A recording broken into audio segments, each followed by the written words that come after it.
also greet you. Who again? Chioma Okeke. I can just see few people. I can just see few people here. Few people watching me. I greet you. I'm in the kitchen, so I'll be doing my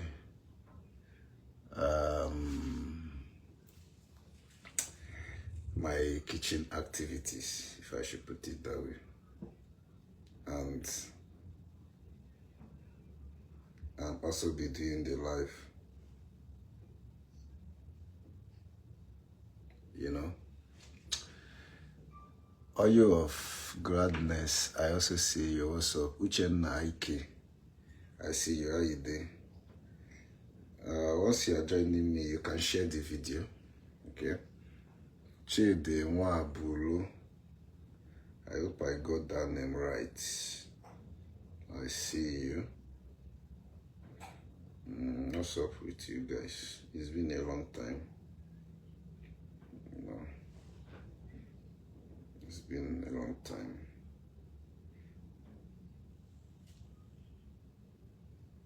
So like I said, I would be doing my kitchen activities while trying to engage with you guys.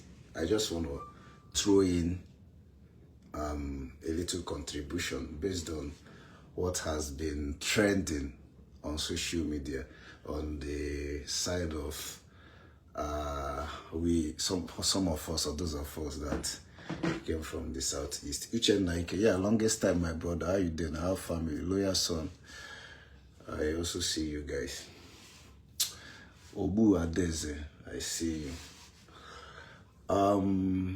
Good afternoon from here in Canada, and greetings to you guys according to your time zone. Majestic Sonnet, I see you. Adan Dubisi, I also see you. So the thing is that, you know, since 3 days now, it will be three or 2 days now, I've been seeing a video. Can I see an Igbo because I hear the Igbo can. Since 3 days ago, Amalachi or her Ekelem, I greet you. Since 2 days, I'll be 3 days ago now. I know full video Okwuluora regarding Igbo, like Fino and Flavor and other superstars I went in the southeast. Now I help upcoming on a hatchery help Mdinke Nemetuna Watu in the entertainment industry. Yeah, Okwuluora has been doing great for the good of everybody, especially with the Igbos, or when it comes to Ayoma Wundi. Okwuluora has been doing great and pushing a lot to bring Igbo people together and bring peace and other things. But you see, on this issue of Flavor, Fino, especially these two names, or other people, let me not just use these two of them, let me be generalizing it. If we hear how or follow that go can arrive go, but only actually help. Sometimes most of them actually want to help, you know, but with the past experience, or you have to go from Akandi Chogo Kahame, things like that may discourage her. When you talk about Ayoma Wundi Igbo, ndị be anyị nwere that spirit of ungratefulness. Okay, let me not generalize it. If Ndi Igbo buy, or let me say 80% of Ndi Igbo buy, how will that spirit of being ungrateful after helping them or after trying to assist them? I will make Igbo, and I've seen a lot, and I know exactly what I'm talking about. Some of you, when it comes to this kind of issue, if you want to tell yourself the truth, you can always spit it out. If you Ndi Igbo buy, Omeka may say a full big man, or a superstar, or a kind of a person saying, I won't help, I don't want to help this person. I don't want to help any Igbo person or may blame me. I won't blame the person. Because ụfọdụ ndị buy ekwesịghị na help ha.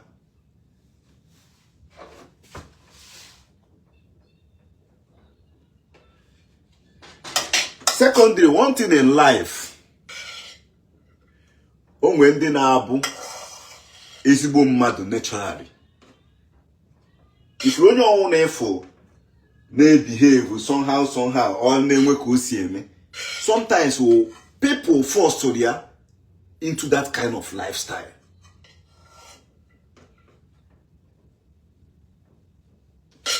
Most of these people you are seeing now have that spirit to help, to assist those upcoming. But sometimes, like I said earlier, all you have to go, you have witness, we need to discourage her. So, Okwuluora, you have been doing great, and that video, I won't say that you are wrong. If you video Okwuluora me, I will not say that Okwuluora is wrong on making that video. I will not also say that he's right on making that video, because life is all about choice. Before mother rigide, we arrive to some certain levels in life. Unya have waganya. Unya who pass through many stages. Unya pass through many life experience. Like unya have for a lot of things before now arrive on that particular level. For there. And in some cases, you see a young man or a young person ne emukwe high kulukwe that level onya ahu. And it happened that and the person is trying to be open. Ne push ne those assist or like na so now those stages all pass before now arrive to that certain level. If you chop in a push, biaze na afota na use here or na afota na emahihi na eme. Or now on to say that no right here for you to do that thing for him or her. Somebody like me, I have no choice than to withdraw. Precious, I see you. What's up? Now you there? Just like me, I wrote something on this life. As I did like this, I can never. You see me Boni Igbo. But Canada. Assist me now. Do this thing. Keka you see me. I can never do it again in this Canada. Oboda Ambia. The first person called police Boni Igbo. If the first person called police no Oboda no Boni Igbo buy. Even at my house. Hotel. People now this stranded on a bem kahanano. Some nano 3 months, some nano 2 months, some nano 2 weeks. We put 2 things for themselves. Choro no we move. Oh no, can go and no go na my place since this year alone. No. Let me just say since okay, yeah, Google. Cambodia since this year alone. Here you go 12. And the 100 in on my place now no less than 1 month. And all these people, I'm not from anywhere. I don't know anybody. I made everything on my own with God's grace and it being settled until we settle in. And the game better. I'm him follow. Even though again can hotel, can actual accommodation. How many weeks spend in the hotel until all my money finish there. But we are still doing it until. So sometimes, for those people, I will myself, Tina, I may will themselves, Tina, my shoe, like, I may will myself, Tina, their shoes. Nchete, consider them then, no, not consider her, knowing nobody to assist. That's why I always, when call that bomb, sim, ne, more chat na this page, you see, okay. Oh yeah, be on my place. Even some of my friends here always tell me, this one, that one, you have to be careful. Yes, I'm always careful. But I know that through the only I need to assist. On my own, I just want to assist with open hand and open mind. But if it's any geji honja akumogo, you know, oh, we hear my mom, na didn't when we are growing then that called my dad. And each, I don't know, maybe I must make that. Nakami ihoma omeru made gebu ya. Onya ho meri homa ki homa gebu. All these people I'm telling you, most of them Yoruba, how not gonna my place. Most of them African country, India, onya in India na. Ima ndị India o ndị kwa Buddhism na ha bụ Christian ha ja Muslim onwe ihe ha na ha ya me I don't do all those things. I know that the guy is truly stranded and onye obodo ahụ ihe ya hapụ mmadụ ka ọ rahụ n'iro. Onye nke India nọrọ ebe a 3 good months at my place. We put onwe right. Chọọ akwụkwọ with other things, document, you know, ọrụ like you know, before I got on or ball with all battery nothing, man ever come office you me are true. With all of that or poor. Out of all these people, Ndi Igbo, out of all this, almost 12 of them, behave no go here. If you can't never video about 3 people no for my place name video can name no nekwu ihe na he na onde newe hebe ha ya ano ima na ịbata obodo ọfụ na ọ dịghị easy ọ ka ha pụtụkwa onwe ha tru ha wee chọrọkwa no wee pụọ mụ na ndị Yoruba enwe ha problem mụ na onye Guinea enwe ha problem mụ na onye India enwe ha problem mụ na onye obodo enwe ha problem onye Igbo bai. First one bia, I wish a problem pro. The second person bia, okay from Facebook or from this page, or page I got wrapped them. A baby da sige, onya ho choro ha na maka ho na bia. Ona akpogi boss. O sige boss, chairman, or this that, or the very calm and lawyer. Because only seek for help. You see okay onemia. Man onya bata ha na arrive obere if you're working come. Oh, this guy, the same only woman had so far so. But I am my place. You all know so on all the week. One guy in Abico and Kemeba. Before you know it, issue erase. I can make you come now. This guy went from bottom police, so I can never forget that thing in my life. The same only Igbo. Even the Yoruba now say, guy, what are you doing? Your own blood. Oh man, over here. Now my place here. All police, nenye police, my address, my apartment number. Na habia. Na name, you know. Moi I'm going ni hola one police rubbish. Oh man, I'm going. Thank God now. at least I'm now a smart guy. Can't go in terms of feeding intelligence. I'm naturally, I'm very smart. I better go do more boda, change go do course, switch here na security system oboda. Ote go do at least a month, go the rules and regulation, both citizens' right with other things. You way he got one no boda. I'm on my right. I know the right of the citizen. I know the right of everybody. More money here, oja go to police who he had a trash out. Oh no here. Now say I do we name here we ki eti na trouble. Okpocha. Have you any here on ekwu emu he si ajo so je settle like oh how we are the thing now we warrant here high jibiawa. When I think within myself. So let's say na true. Na muna this guy ne issue and no more they at fault. Giwaka battle Canada last 2 weeks.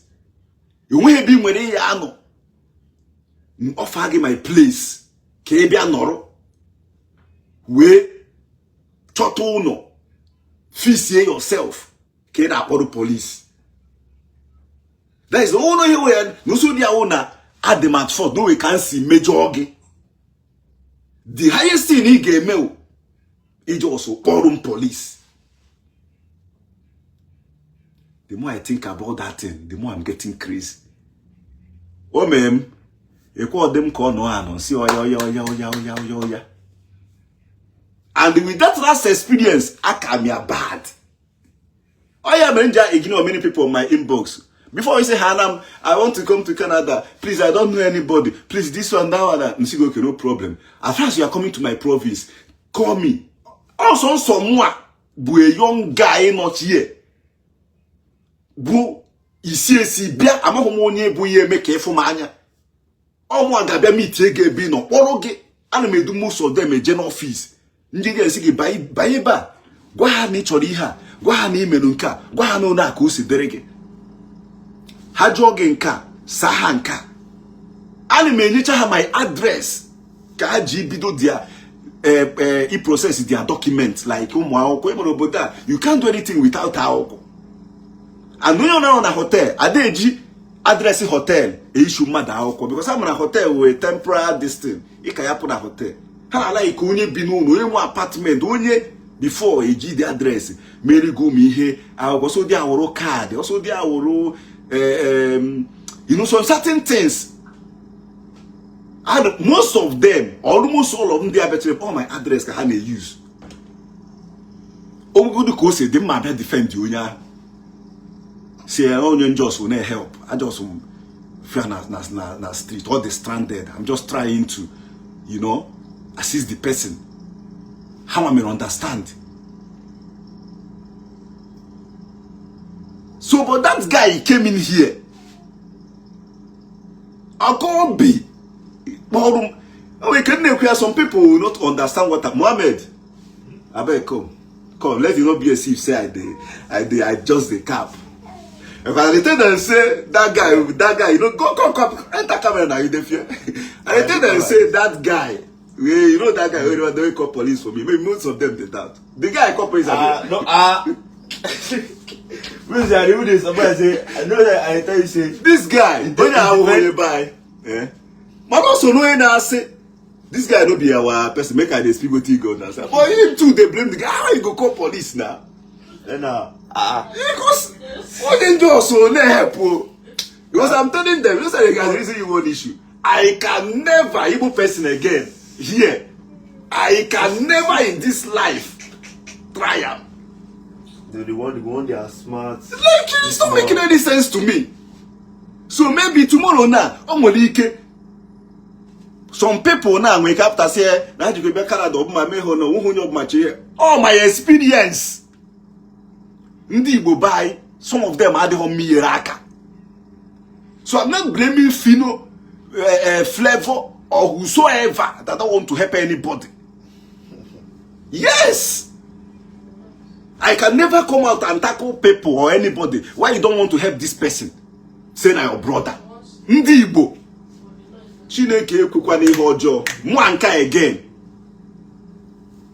Imakwa ihe wu na akpọrọ gị police eba. Okay, na gwa gị ya. Emala. I don't want to be saying some certain things. Obu ha anyị eji afụ ndị bụ nwegoro like mena okwu obodo ebe a ka eji afụ ndị Jos bata. You know, you can't just bata obodo dịka ebe a na-emeke issue ọ na-anụ ọgụ. Ị na-achị azụ direct na or ịbata babata imeke ego issue police. You know, because before you apply for call it residency, call it for citizenship, call it everything, and they check your record. Here ha na-akpọ SIM number. Once eti ha ya, everything about you, piam apụtago. Ọ dịka ihe na mere apply yesterday. Ha si ka check criminal record and some problem in a conquer ha. Ozugbo eti ha my own everything. Ha si okay, not the correct that. Congratulations, record on the straight system battle, but there won't be any issue. Because you only may have a pam on a banner system. You know? So this guy, every hand they would tembuna. Ndine no go and came. Most of them will be over. Only India I no go here. Oh, last 2 weeks, go Kaseba, Kwafia Ubupesh. You know, ndiri na muna ha no gwe muna ha nwere any issue. I go do misunderstanding or you know and settle. Man no onye ba batara ozugbo. Bude phone, call police. Ochefuzie na profession na-eme here. Na police na work hand to hand. No kwa enwa okwa ndi arekwepo police go ha na. So what am I trying to say? I can never blame anybody to not get help on Igbo. Ndị Igbo by a spirit of ungratefulness. Iye hope to be ki help mmadụ put onye aturu. Onye a na-afụ ya. Unto say ni na-eri amugu. Oni na-emegbu ya emegbu.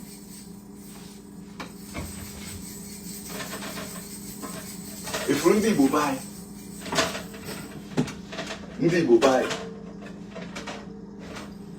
Igbo by achọghị ịma that before you reach any position or any level in life, ị ga-agbari ya boy. Ndị Igbo by achọghị ịma before you want to be like this person, you will pass through some starting stages. Onye ahụ pass before you now arrive there. And sometimes when go do kisi na-eme the thing like you trying to put them through, onwe obere ebe iso diki na benefit to obere onye Igbo by ga na-etinye anya ebe ahụ. Why you geji na-eri anything from that side? Ochefuzie that you are trying to put him through in life.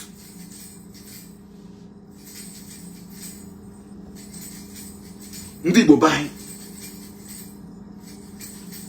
I want to generalize here, but 80% of our Igbo people, nwanne tụọ ha egwu.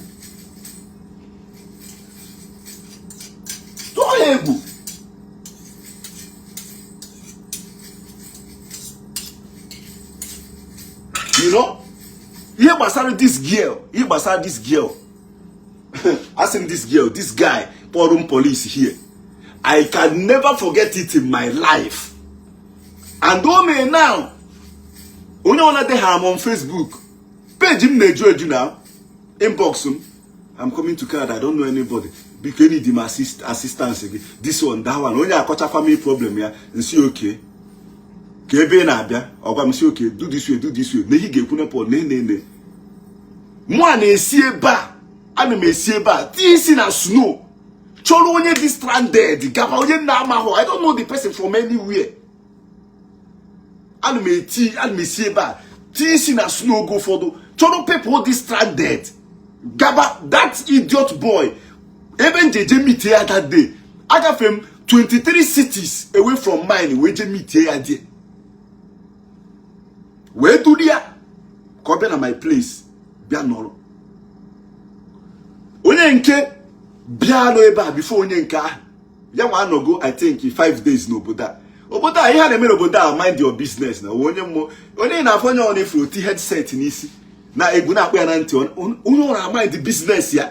O nwere ị ga-esi chi imetụ mmadụ aka hello ọgbọdị gị polisi ozugbo.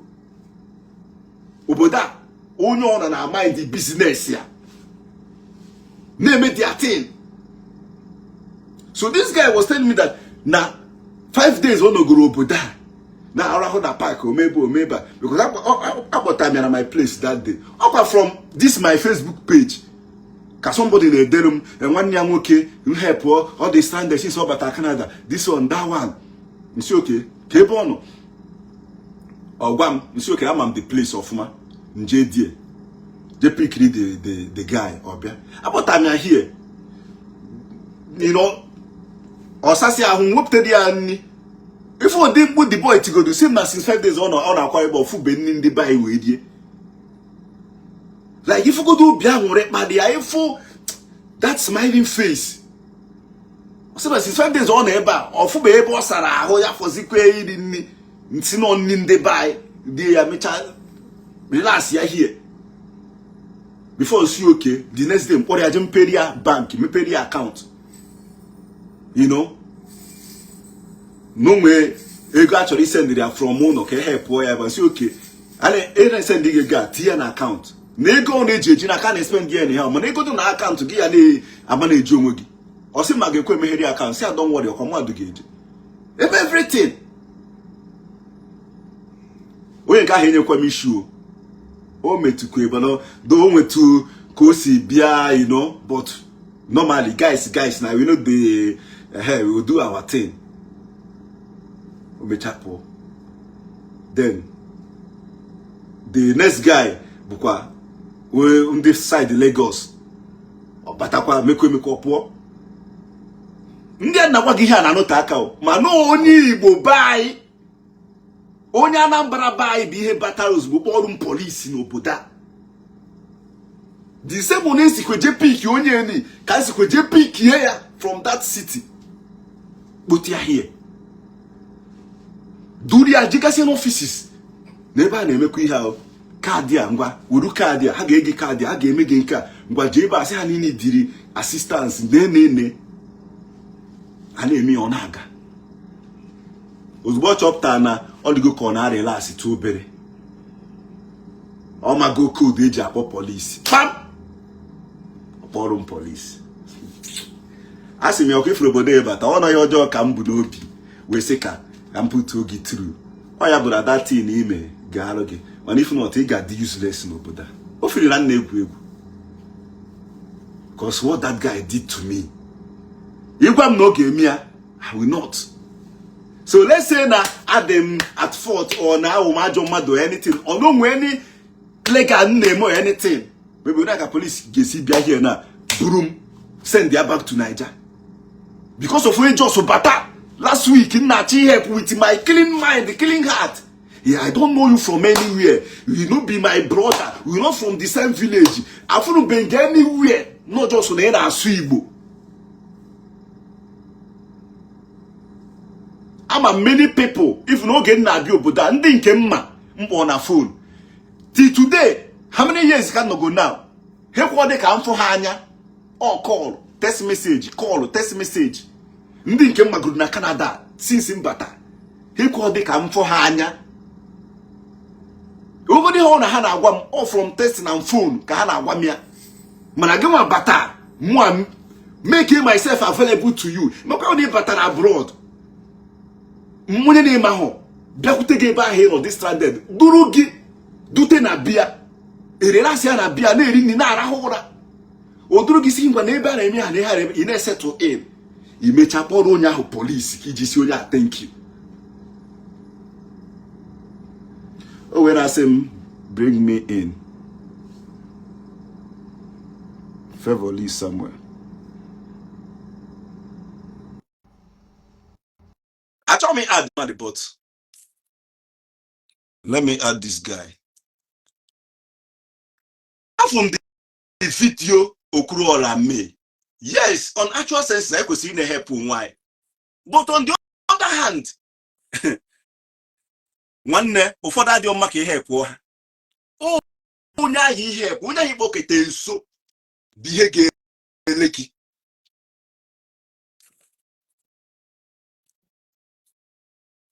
I'm trying to add you. I think your name is Samuel. I'm trying to add you, but the thing is not working. I don't know. Maybe you go out of the live and come back again and send me the invitation. You know, Obama didn't deserve for help. Deserve. Oh, when they will due to the mother how Obiha Meru Hajata today. God can never bring in a helper or send a helper to help all the person. Because I'm an help Ogi, Obi help Ogi, Ikeji Hoja Kunya Hogo.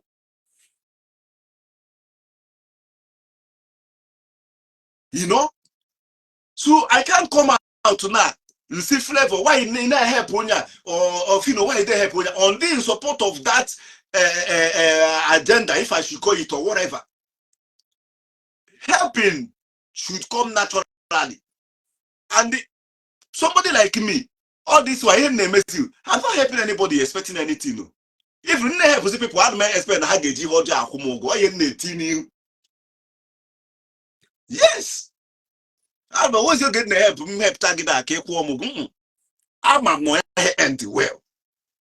My since that guy back here, that one police. Yeah? Mwanka help Igbo. God forbid, Holy Ghost fire. Mwanka. Not possible. Only the other people about my place. That's the one they made that call. Now, 911. He just came from Nigeria and his brother here is doing this. That Indian guy, now say, bro, what are you doing? Now, this guy, police is see, okay, which street? Only my street. Which apartment? Only my apartment. What is my name? Only my name. I just say, okay, what happened? Can he explain further so that they will know what happened? Or we call it they say, I know that oku when you have on that oku that they can't come to such case that we should settle. Of course, no bata hasia air or say air rather. We make and the other call. We will pour it. I wish that Indian guy. I wish that Indian guy not here. This guy not see the stop with my neighbors. Because if I open neighbors are report to police. Need the stop her. The guy say no care her. Now fuck me and my neighbor. Ay, Jesus Christ. Fuck me and my neighbors. Somewhere I'm trying to favor. Yeah, I'm trying to bring you, but the thing is not going. I don't know why. I'm adding you, Kashmir Valentine. Let me see if your own will go. I'm adding you, but the thing is not going. The guy was busy shouting, fuck me and fuck my neighbor, that he don't care. This one, that one. Oh, he got man. Easy. Only we have say weapon fashion against this person. After that experience, My bro. how far one day?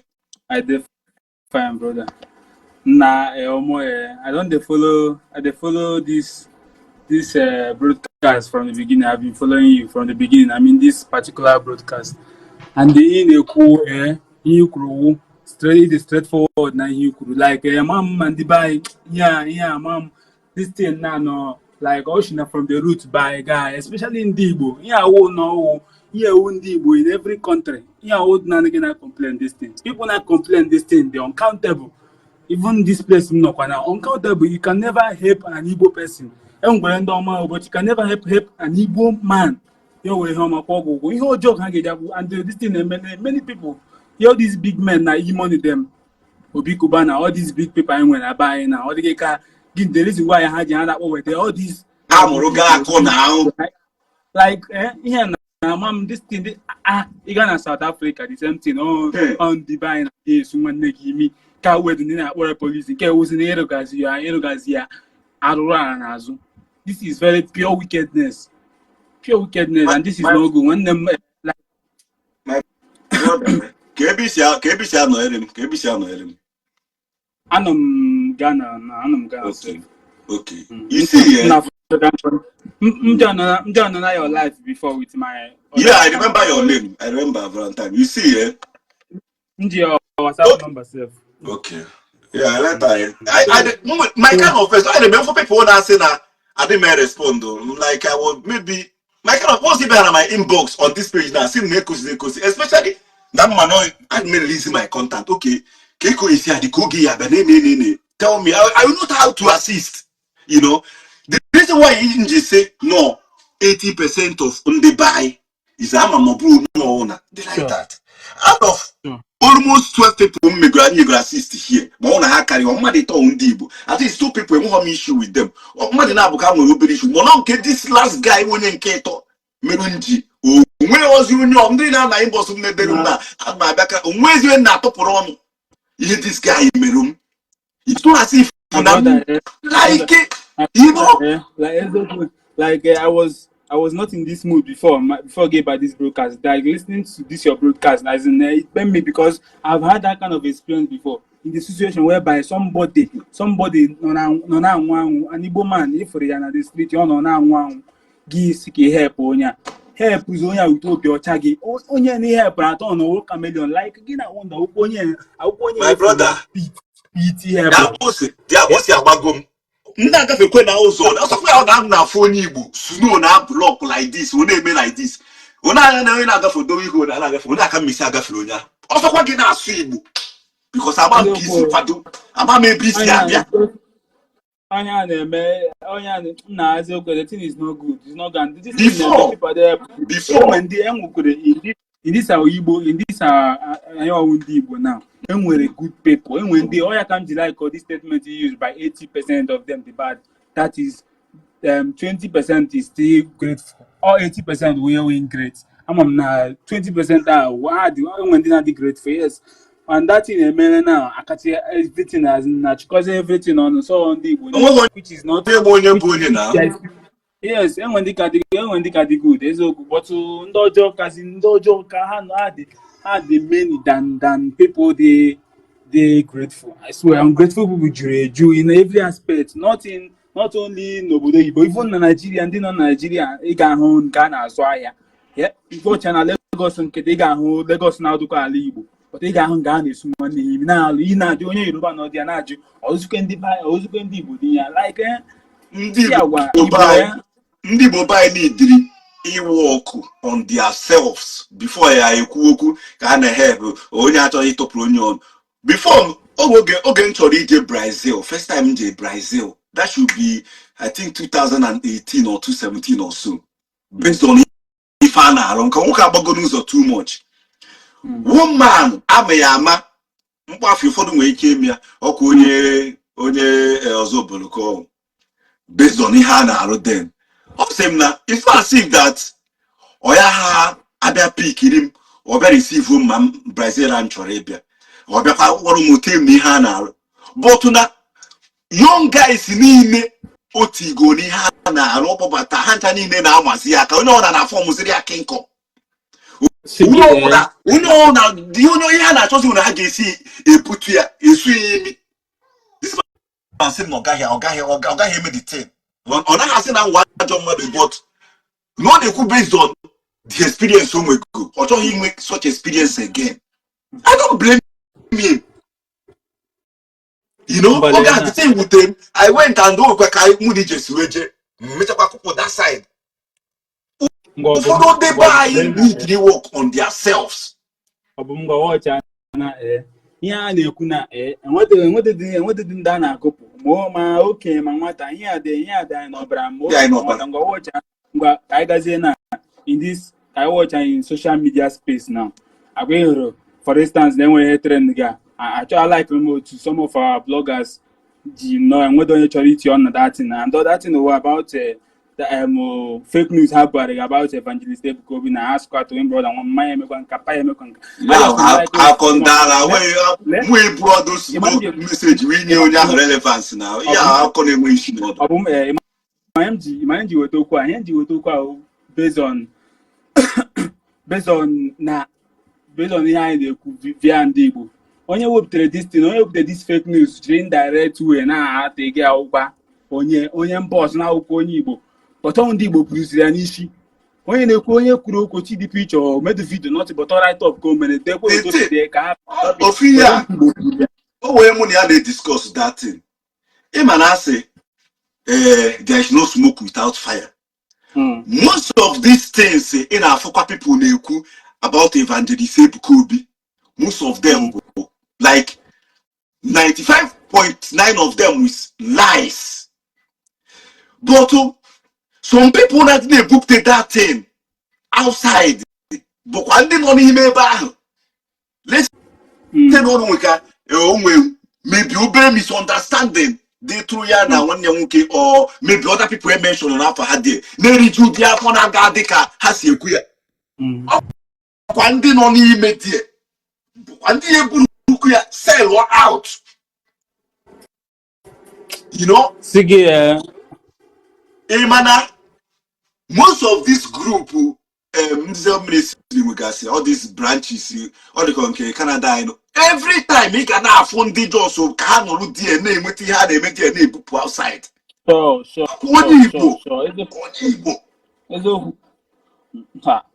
No, even all those people now know around prophet. You can because I like to prophet nation. So what the time maybe I chat one matter. The highest okay, God bless. Because you can know somebody who go to prophet face to face. We can have an office. Evangelist Ebuka Obi kwuru na ihe ọ na-edobe people. God bless you. Pure. Don't worry. Can you see my chat now? Sure. Because imagine you get quit, mother put up there. I go just say Hannah mother no on call. You know, I'm not making it. Stand man on Bob and on life. Now I'm there watching state.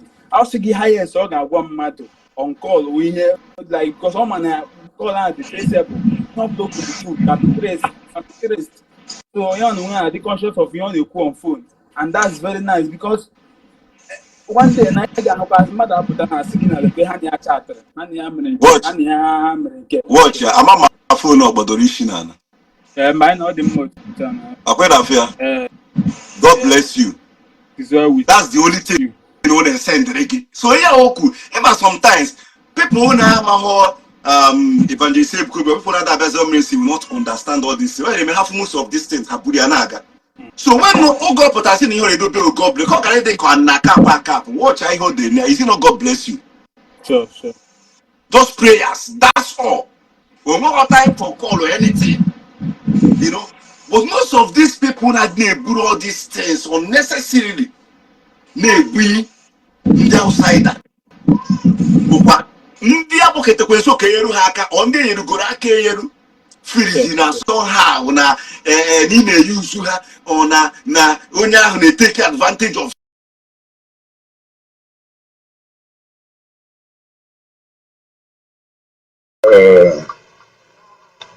of me. All the you to yourself. All the you to onwe.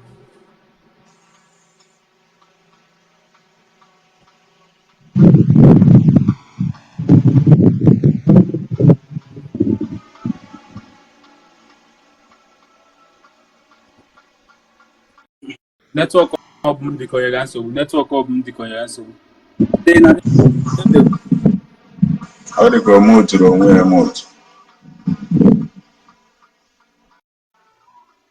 Of my network or we all the you to yourself of my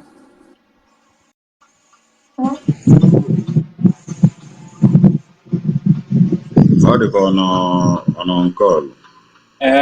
I think I call about a phone again. You to yourself.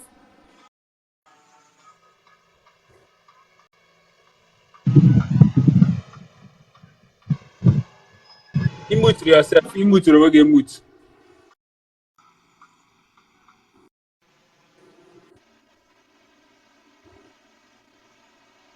I think you to yourself.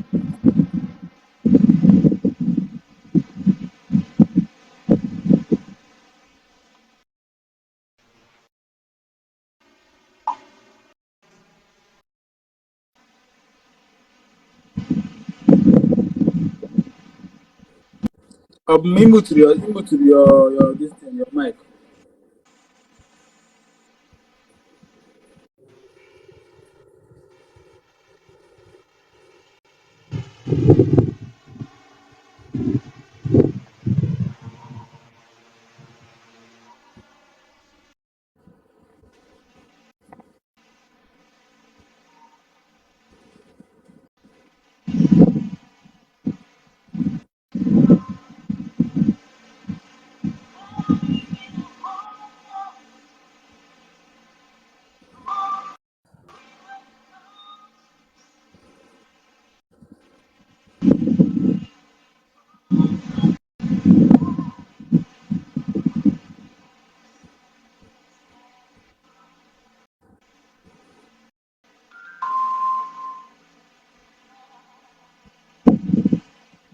Mute your mic again. Mute your mic again.